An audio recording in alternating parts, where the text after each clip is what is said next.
Arda Güler Dünya Kupası'na damga vurdu. Montella'nın maç sonu açıklamaları ve milli futbolcularımızdan yine maç sonu açıklamaları. Hepsi ve daha fazlası bu videoda olacak. Hazırsanız başlayalım. Evet, yine uyumadık ve maçı izledik arkadaşlar. Bazı güzel şeyler gördük ama final olarak, sonuç olarak en başta söyleyelim.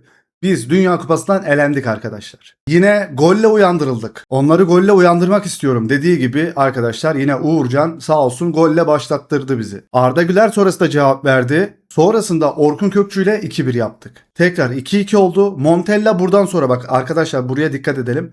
Montella beraberliğe oynadı. Beraberlik için oynadı arkadaşlar. Yaptığı oyuncu değişiklikleri tamamen skoru korumaya yönelikti. En azından bir puan alıp da gideyim buradan dedi. Ama öyle nasip olmadı arkadaşlar. Galibiyet nasip oldu bizlere dostlar. Hırslı oyun, ısıran oyun arkadaşlar. Pres, yüksek pres. Özellikle parantez açalım, Arda Güler içinden bir gerçekten Maradona çıktı. İçinden bir Messi çıktı. Eski Fenerbahçeli Arda'yı gördüm ben Arda'da. O kadar birikmiş, o kadar dolmuş ki arkadaşlar, bunu gördük Arda'nın oyun stilinde. Attığı çalımlar, aldığı sorumluluk. Hakan yoksa Arda Güler daha fazla var arkadaşlar. Hakan'la Arda Güler yan yana olmuyorlar. Yine söylüyorum, biz Montella'ya rağmen buralara iyi gelmişiz. Yine söylüyorum, Montella'ya rağmen biz bu maçı kazanmayı bildik. Arda Güler Amerika Birleşik Devletleri maçında 90 dakika sahada kaldı. 67 kez topa dokundu, bir tane gol attı. 52'de 40 pas tamamladı arkadaşlar, %77. 8 kez son 3. bölgeye pas, bir tane kilit pas, 5 uzun top, 3 tane dribling, 2 tane şut, 2 tane faul,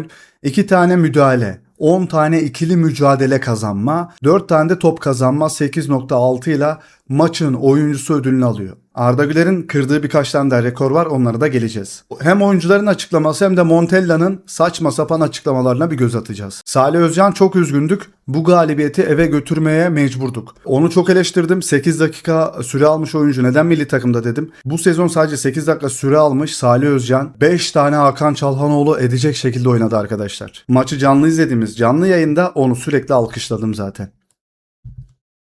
Orkun Kökçü, galibiyetle ayrılmak çok önemliydi. Çünkü ortada onurumuz ve şerefimiz vardı. Onu kurtardığımızı düşünüyorum diyor. Orkun Kökçü, ülkemiz bunu hak etmedi, biz hak etmedik. Çok şey denebilir ama henüz zamanı değil. Duygusal anlamda herkes yüksek diyor arkadaşlar. Bu arada Hakan Çalhanoğlu oynasın diye bu çocuk henüz 25-26 yaşında arkadaşlar. Bu çocuğun oynaması gerekiyor. Weston McKennie, bence ivmemiz kesinlikle devam edecek. Herkes bir önceki maçı kazanmış olarak yeni maça çıkmak ister. Elbette bu akşam bunu başaramadık.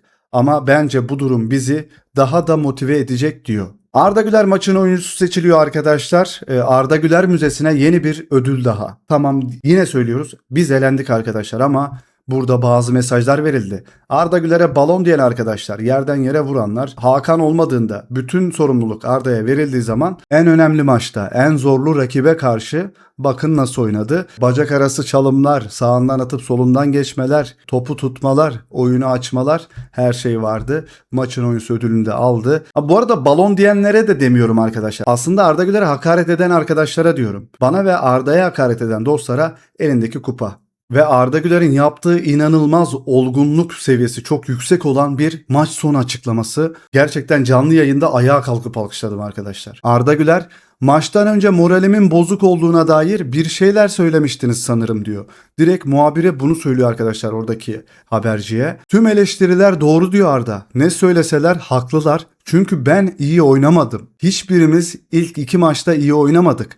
Drama yapamayız. Kötü oynadık ve elendik. İnşallah bundan sonra telafi ederiz diyor. Nasıl bir şeysin ya? Milli takımın yeni 10 numarası ve kaptanıdır diyorum. Aksini söyleyenle de sonuna kadar tartışırım burada. Yazabilirsiniz yorumlara arkadaşlar. Saygı çerçevesi içerisinde yazabilirsiniz. Çıkıp şu açıklamayı yapabilecek bir oyuncu Arda Güler. Şu sorumluluğu alabilecek bir çocuk. Genç yaşta yeni milli kaptanımız, hayırlı olsun arkadaşlar. Hakan Çalhanoğlu'na emekleri için teşekkür edelim ve milli takımdan da gönderelim. Ülkemizde yapılan tüm eleştiriler sonuna kadar haklı. Halkımızı tüm eleştirilerinde sonuna kadar haklı buluyorum. Hiçbirimiz iyi oynamadık. Burada eleştiri geliyor diye drama yapamayız diyor. 21 yaşındaki çocuk söylüyor. Ama Hakan Çalhanoğlu, Paraguay'a yenildiğimiz maçtan sonra gurur duymalıyız. Bu kadro 24 yıl sonra bu ülkeyi Dünya Kupası'na getirdi dedi. 2 tane açıklama var. Seçimini kendin yap. Arda Güler'in açıklaması mı? Bizden özür dileyen açıklama mı? Hatasını kabul eden açıklama mı? Yenildiğimiz maçta gurur duymalıyız diyen bir açıklama mı? Hangisi kaptan? Hollywood yıldızlarının yer aldığı bu stadyumda Brad Pitt'ten Leonardo DiCaprio'suna kadar arkadaşlar bir sürü Hollywood yıldızı. Belki de Arda, hepimiz onları televizyondan izledik. İzleme sırası, Arda'yı izleme sırası, milli takımı izleme sırası onlardaydı arkadaşlar. Onlar da buna şahit oldu. Arda'ya da şahit oldular. FIFA Dünya Kupası resmi sayfası Arda Güler'in maçın oyuncusu ödülünü paylaşıyor. Hemen gidip arkadaşlar bu sayfaya X'te like atalım ve retweet yapalım. Arda Güler'in etkileşimini görsünler biraz. Montella, tabii ki şunu söylemem lazım. 90+8'de Kaan'ın ve hepimizin sevinci. Bir haftadır nasıl hazırlandığımızı gösteriyor. Bu takım bunu hak etmedi. Başkanımız ve futbolcularımız için iyi oldu. Başkanımız, herkes duygusallaştı, ben de. Onurumuz için oynadık. Galibiyet önemliydi, başardık ve mutluyuz.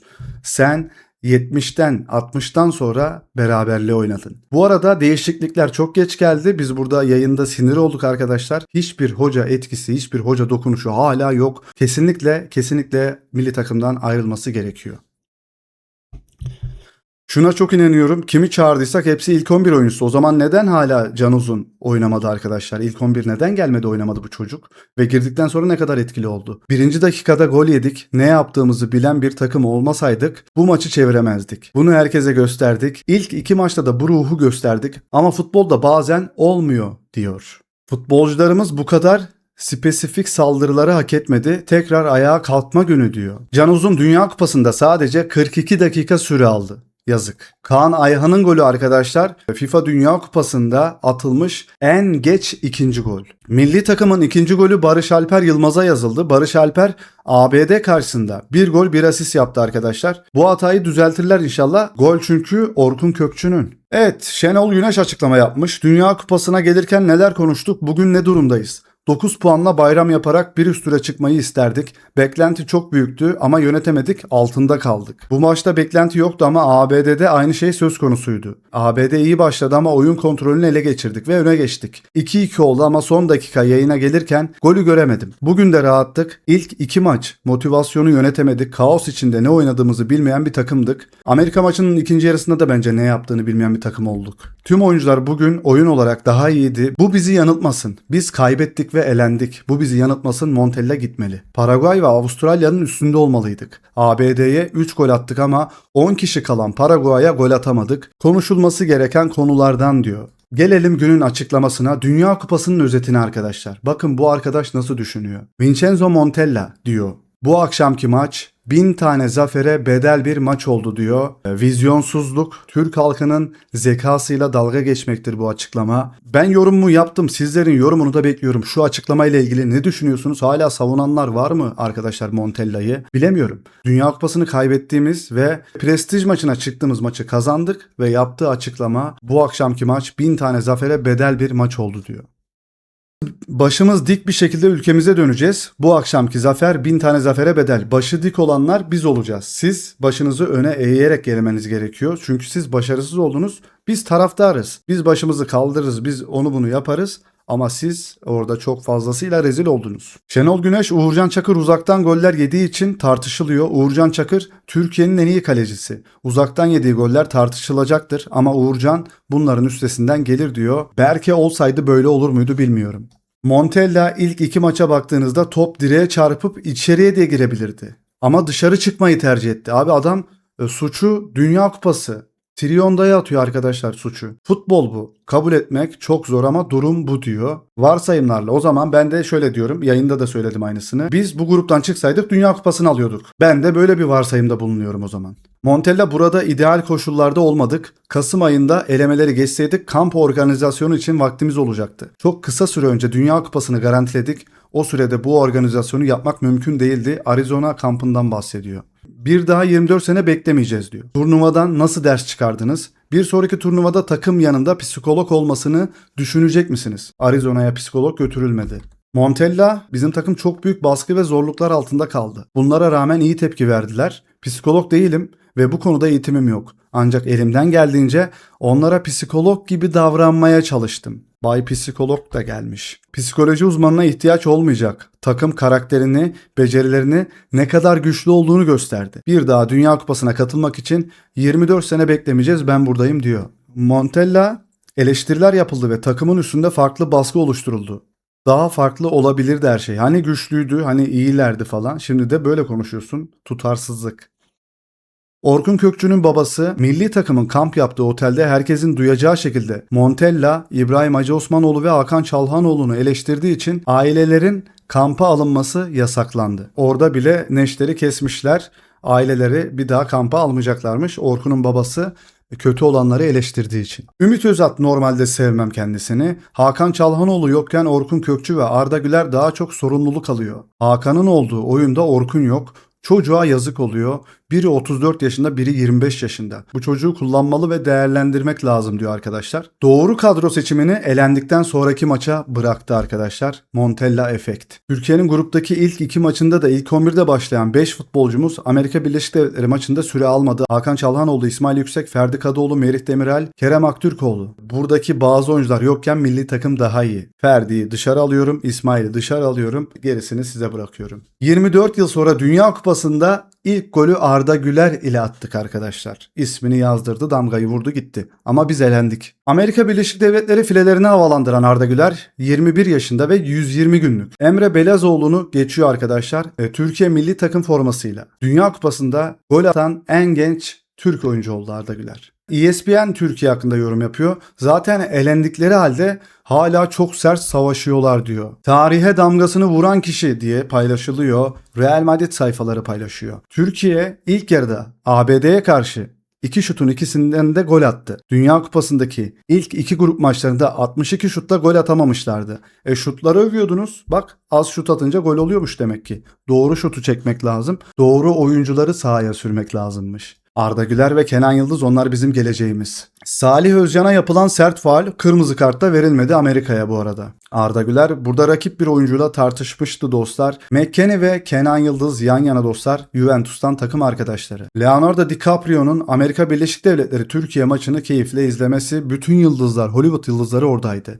Arda Güler milli takım formasıyla 15 gole katkı yapıyor, 7 gol 8 asist. Uğurcan Çakır son anda parmaklarının ucuyla kurtardı. Birkaç tane top çıkardı da ama yine aynı şekilde gollerde yedi arkadaşlar. Kesinlikle formu yerlerde olan bir kaleci. Normalde böyle değil. Kenan Yıldız ve Arda Güler yine maç içinde bir şeyler konuşuyorlardı dostlar. FIFA Kulüpler Dünya Kupası'nda gol atıyor. FIFA Dünya Kupası'nda gol atıyor. En büyük sahnelerde gol atıyor diyor Arda Güler için Real Madrid sayfaları. Vincenzo Montella ABD maçı sonrası Kaan Ayhan'ı ve tüm takımı tebrik etti. ESPN yazdı yine, Türkiye Dünya Kupası'ndan elenmiş olmasına rağmen uzatma dakikalarında son anda kazandı. Amerika Birleşik Devletleri için bir yumruk etkisiydi diyordu. Yani karnına yediği bir yumruk gibi diyordu. Rio Ferdinand yes Arda Güler diyor. O da Arda Güler'in golüne sevindi. ESPN Arda Güler maçın son pozisyonunda Pulisic'i ekarte ederek nihayetinde Türkiye'nin falan filana karşı 3-2 galibiyetini hazırlamaya yardımcı oldu Amerika'ya karşı herhalde diyor. Ayrıca Dünya Kupası'nda Türkiye adına gol atan en genç oyuncu olduğu, eve dönüyor ama bir iz bıraktı diyor. Arda Güler Türkiye'nin ABD'yi 3-2 yendiği maçta SofaScore maçın oyuncusu seçildi arkadaşlar. Sahanın her yerindeydi. Yaptığı baskı inanılmazdı.